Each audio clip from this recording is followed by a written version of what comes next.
Aucun des sons qui ont été enregistrés depuis que l'activité humaine existe correspondrait à ce fameux bloop.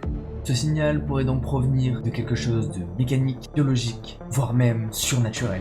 La première hypothèse émise par les scientifiques serait qu'il s'agit d'un immense mammifère, car certaines espèces de baleines arriveraient à produire un son à très haute fréquence, qui ressemble de façon très similaire à l'enregistrement bloop. Néanmoins, l'intensité de la source du bloop voudrait dire que l'animal est environ 100 fois plus grand que n'importe quelle espèce de baleine que nous connaissons à l'heure actuelle. Et si cela veut dire que l'animal est sensiblement plus grand que n'importe quelle espèce de baleine que nous connaissons, il est peu probable que nous l'ayons jamais vu, et que ce soit le seul enregistrement que nous ayons de cet animal.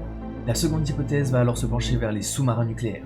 Mais là encore, il est impossible de dire que ces instruments soient capables de faire un tel son. Mais là encore, il est impossible d'affirmer qu'il s'agit bel et bien d'un sous-marin nucléaire, car l'intégralité de l'activité sous-marine est connue, et il n'y avait aucun sous-marin présent à ce moment-là dans la zone. De plus, d'après les experts, il est très peu probable qu'un sous-marin ait réussi à faire un son d'une telle ampleur. Une dernière hypothèse va alors se pencher sur des